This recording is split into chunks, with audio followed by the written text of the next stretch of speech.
ዋንቲያ የምትባይ አንቺም ሴት ነኝ ብለሽ ለጉብኝት ሆሳና ሄጃለሁ ምናምን ያለሽ ቂጥሽን ታጥበሽ ማታቂ ገና በ16 ዓመት ሸርሙጣ የወለድሽ የዲቃላ እናት ናት።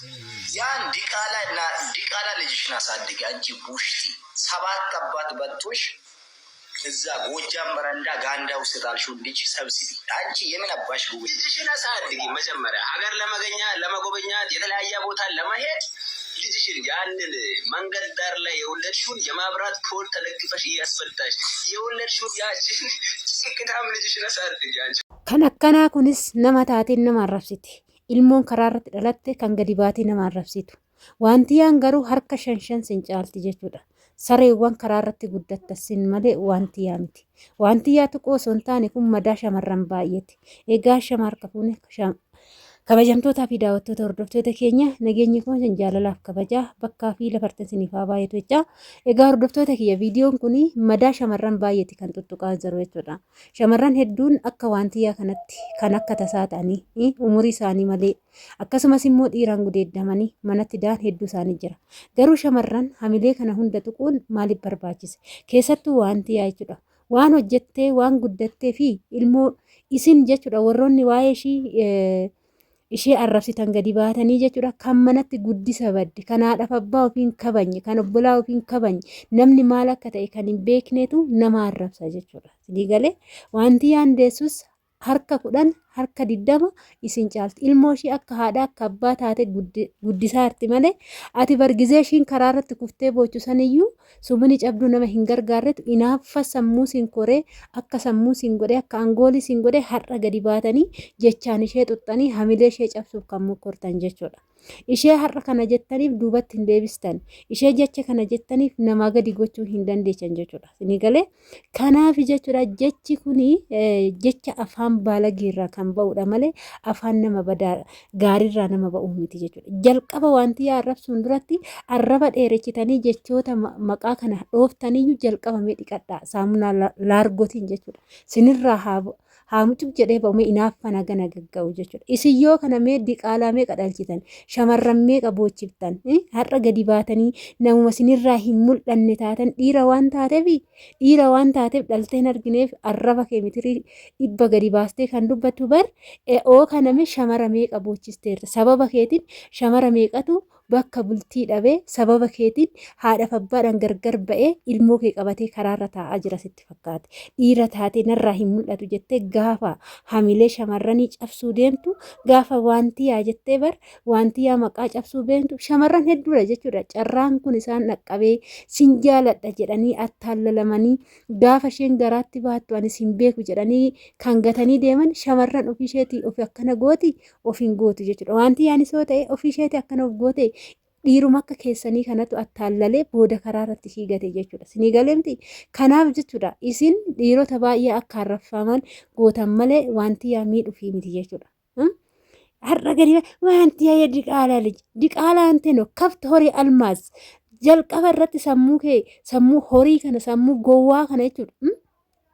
Sammuu akka jaldeessatti yaadu kana mee saamunaa laargotii yaasii qulqullaa'u dhiqadhu. Waantiyaa miidhaan hin jirtu jechuudha. Waantiyaa jechuun ila unkaan waantiyaa ga'uu dhiisitii xurii qeensa ishee argite kan miila ishii kan luka ishiitirraa dhiqamu qeensa isiitirraa dhiqamu akkas ta'uu hin dandeechu jechuudha. Hangas ga'uu hin dandeechu. Arraba kee akkanuma mitirii shan gadi baastee miidiyaa irratti ishee arrabsita malee ishiin har'as taanaan borus taanaan biyyoota barbaade deemtee tas naanna'aa jirti. Fagoossi caalti har'as taanaan borus taanaan ixxaabii ishee ga'uu hin dandeechu jechuudha. Kana fakkaata. Egaa hordoftoota keenya viidiyoo kanarratti jechuudha miidhama shamarran baay'een argee koomentii irratti jechuudha anillee akka keetii ta'een gatamee abshir waantiyaa anillee akkasan ta'ee madaan keenya kuyyoon fayya jedhanii shamarran hedduun madaa ofii koomentiidhaan ibsachaa jiru jechuudha. Maaliif shamarran arrabsuun barbaachisa?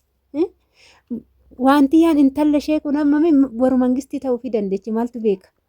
Dhiirri diqaalaan waan duddatti baatee hin deemneef daa'ima isaa waan harkatti baatee akkanatti barnaadeechee narratti gattee hin deemte dhalchee tanan isheen narratti gattee deemte diqaalaatiyya jedhee waan dudda isaati irratti baatee hin guddifneef dhiirarraa hin mul'atu shamarri irraa mul'ate shamarran arrafamuu qabdi yoo isinitti fakkaatu.